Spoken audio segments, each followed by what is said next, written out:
রাজধানীর ট্রাফিক ব্যবস্থায় আধুনিক প্রযুক্তির ছোঁয়া লাগাতে চালু হয়েছে এআই বা কৃত্রিম বুদ্ধিমত্তার ক্যামেরা।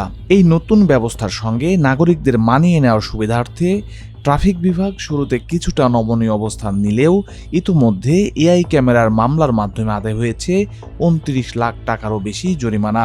সড়ক পরিবহন আইনের বিভিন্ন ধারা ও উপধারা অনুযায়ী এই স্বয়ংক্রিয় ব্যবস্থায় জরিমানার হার নির্ধারণ করা হয়েছে, যেখানে যানবাহনগুলোকে বড় ও ছোট এই দুই ভাগে ভাগ করে জরিমানার পরিমাণে কিছুটা পরিবর্তন এনেছে পুলিশ। এআই প্রযুক্তির এই নতুন নিয়মে ড্রাইভিং লাইসেন্স না থাকা বা মেয়াদোত্তীর্ণ লাইসেন্স ব্যবহারের অপরাধে প্রথমবার বড় গাড়ি যেমন ব্যক্তিগত গাড়ি, বাস, ট্রাক, লেগুনার ক্ষেত্রে ৫,০০০ এবং ছোট গাড়ির ক্ষেত্রে ৪,০০০ টাকা জরিমানা করা হচ্ছে। অন্যদিকে গাড়ির ফিটনেস না থাকা, মেয়াদোত্তীর্ণ ফিটনেস কিংবা অনুমতি ছাড়া গাড়ির রং পরিবর্তন করলে বড় গাড়ির জন্য ১০,০০০ এবং ছোট গাড়ির জন্য গুনতে হচ্ছে ৩,০০০ টাকা। তবে গাড়ির রেজিস্ট্রেশন না থাকলে বা নম্বর প্লেট ব্যবহার না করলে বড় ও ছোট উভয় গাড়ির জন্যই প্রথমবার জরিমানার পরিমাণ ১০,০০০ টাকা। আমাদের প্রধান জিনিসটা হচ্ছে যে আমাদের সিগন্যাল অমান্য করা। দ্বিতীয় বিষয়টা হচ্ছে যে উল্টা পথে গাড়ি চালানো। এটা আমরা সাংঘাতিক একটা অপরাধ বলে মনে করি। এরপরে হচ্ছে বাম লেনে যদি প্রতিবন্ধকতা সৃষ্টি করে, বাম লেন যত্রতত্র গাড়ি থামানো, এগুলো বাসের ক্ষেত্রে প্রযোজ্য, এবং আপনার যত্রতত্র যাত্রী ওঠা, এই জিনিসগুলোকে আমরা একদম প্রাথমিকভাবে সবচেয়ে গুরুত্ব দেখছি। এরপরে ধীরে ধীরে আমাদের সড়কের যে অন্যান্য বিষয়গুলো আছে সেই বিষয়গুলো কিন্তু আমরা এই ক্যামেরাতে অন্তর্ভুক্ত করব।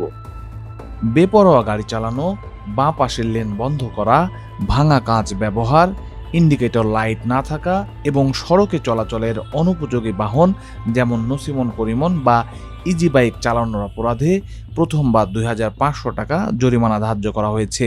এছাড়া উল্টো পথে গাড়ি চালানো, সিগন্যাল অমান্য করা, সিট বেল্ট না বাঁধা, গাড়ি চালানোর সময় মুঠোফোনে কথা বলা, মোটরসাইকেলে ২ জনের বেশি চড়া কিংবা হেলমেট না পরার মতো সাধারণ ট্রাফিক আইন ভঙ্গের জন্য ছোট গাড়ির ক্ষেত্রে ১,০০০ এবং বড় গাড়ির ক্ষেত্রে ৩,০০০ টাকা জরিমানা করা হচ্ছে। তবে ট্রাফিক বিভাগ স্পষ্ট জানিয়ে দিয়েছে, একই অপরাধ যদি বারবার করা হয় তবে জরিমানার পরিমাণ প্রথমবারের তুলনায় দ্বিগুণ হয়ে যাবে। আর আমাদের এখানে যদি মামলার কথা হয় এবং জরিমানার কথা বলা হয়, তাহলে মামলা এবং জরিমানাটা কিন্তু আমাদের যে সড়ক পরিবহন আইন ২০১৮ আছে সেই ১৮ অনুযায়ী আমরা করে থাকি। আমরা সাধারণত ওই আইনের ক্ষেত্রে সর্বোচ্চ জরিমানার কথা বলা আছে। আমরা সাধারণত প্রথমবার সর্বোচ্চ জরিমানা না করে একটা সহনীয় পর্যায়ে একটা জরিমানা করি। যেহেতু সর্বোচ্চ আমি ৫,০০০ টাকা করতে পারবো, কিন্তু সর্বনিম্ন কত সেটা বলা নাই। সেই ক্ষেত্রে আমরা প্রথমটা একটা সহনীয় পর্যায়ে করি, ৫,০০০ টাকায় দেখা যাচ্ছে যে আমরা ২৫০০ টাকা জরিমানা করি। কিন্তু একই লোক যখন আবার অপরাধ করে ফেলে তখন তাকে কিন্তু আর আমরা ওই পুরো ৫,০০০ টাকাই তাকে দিতে হয়। আবার যদি দেখা যায় যে আমরা হ্যাবিচুয়াল অফেন্ডার বলি, যে আপনি ইচ্ছাকৃতভাবে বারবার কাজটা করছেন, তখন কিন্তু আপনার এই কাজটা কিন্তু আমরা এই হ্যাবিচুয়াল অফেন্ডার হিসেবে দিব, এবং আপনাকে কিন্তু শুধু জরিমানার মধ্যে আমরা সীমাবদ্ধ থাকবো না। ওই আইনের মধ্যে যদি আপনি পড়েন দেখবেন যে সেখানে কিন্তু কারাদণ্ডের বিধানও আছে। বর্তমানে এআই প্রযুক্তির মাধ্যমে ট্রাফিক শৃঙ্খলা ফেরানোর চেষ্টা চললেও অস্পষ্ট নম্বর প্লেট বা ব্যাটারি চালিত রিকশার নিবন্ধন না থাকার কারণে কিছু জটিলতা রয়ে গেছে। এই সমস্যা সমাধানে স্পষ্ট ও পাঠযোগ্য নম্বর প্লেট নিশ্চিত করতে শিগগিরই বিশেষ অভিযান শুরু করবে ট্রাফিক পুলিশ।